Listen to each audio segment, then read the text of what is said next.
Gaza cease fire ఉల్లంఘన నేపథ్యంలో హమాస్కు America అధ్యక్షుడు ట్రంప్ హెచ్చరికలు జారీ చేశారు. హింసను ఆపకపోతే హమాస్ను అంతం చేస్తామని మీడియా సమావేశంలో వార్నింగ్ ఇచ్చారు. కాల్పుల విరమణతో హింస కొంతైనా తగ్గుతుందని యుఎస్ నమ్మకంగా ఉందని పేర్కొన్నారు.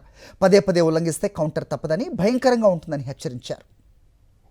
The way I view it, 59 countries and unanimous. There's never been, nobody ever believed us.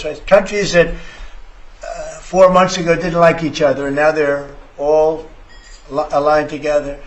I mean, we've had countries calling me when they saw some of the killing with Hamas, saying we'd love to go in and take care of the situation ourselves.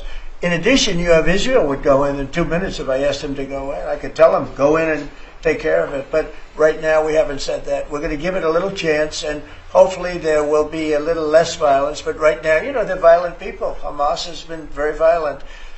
But they don't have the backing of Iran anymore. They don't have the backing of really anybody anymore. They have to be good. And if they're not...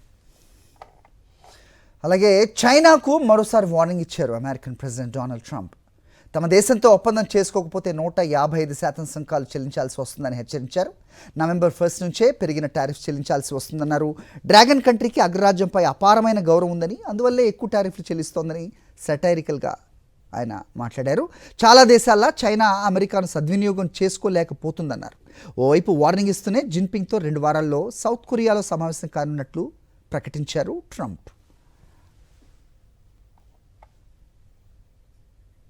ఇక ఆస్ట్రేలియాతో $8.5 billion అరుదైన ఖనిజాల ఒప్పందం చేసుకుంది America. Donald Trump, Antony ఆల్బనీజ్ అగ్రిమెంట్పై సంతకాలు చేశారు. ఇద్దరు మీడియాతో మాట్లాడుతున్న సమయంలోనే చైనా విషయంలో ఈ ప్రకటన చేశారు అమెరికా ప్రెసిడెంట్. ఆస్ట్రేలియా లాగే చైనా కూడా అద్భుతమైన ఒప్పందం కుదుర్చుకోవాల్సిందేనని తేల్చి చెప్పారు. ఇది 2 దేశాలకే కాదు, ప్రపంచం మొత్తానికి ఉపయోగకరంగా ఉంటుందన్నారు డొనాల్డ్ ట్రంప్. చైనా అమెరికా పట్ల గౌరవంగా వ్యవహరిస్తోందని చెప్తూనే ప్రస్తుతం 55% టారిఫ్ల రూపంలో భారీగా డబ్బు చెల్లిస్తోందని పేర్కొన్నారు ట్రంప్. నవంబర్ 1న ఒప్పందం కుదరకపోతే టారిఫ్లు 155% పెరిగే అవకాశం ఉందని హెచ్చరించారు.